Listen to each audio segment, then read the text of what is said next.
Hi guys, alam nyo kanina gusto ko sanang mag-jogging, papunta na kami doon. Tapos si Bibi umiyak siya.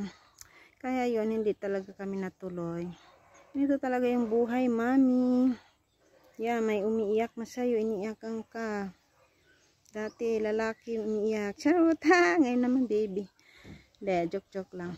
Pero ano guys, kasi gustong gusto ko talaga yung mag-exercise, maglakad-lakad sa umaga. Yan, naglalakad kami doon. May daanan kasi doon sa kabila. So, doon kami dumadaan. Kasama ko yung asawa ko. Nagja-jogging kami. Siguro mamayang hapon pa guys kami matutuloy.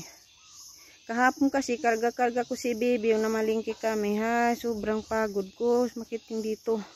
Sobrang bigat na ni baby. Pero okay lang. Worth naman eh. Kasi tuwang-tuwa si baby kahapon. Nakagala-gala siya. So, ayan. Tapos na ako guys. Nagsampay ng mga ibang labahan. So, mayroon pa doon nakatambak. Mapupuno to mamaya. Ang dami. Sobra doon. Siguro mga 2 basket. Pero tutulungan siguro ako ng aking asawa. So, tsara. Maano ako.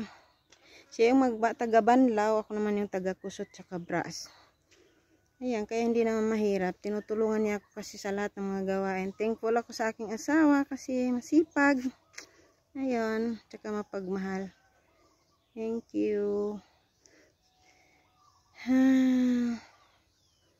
So, ingat po lagi tayo mga sisi loves, mga idol ko dyan. Thank you for watching my video. Bye!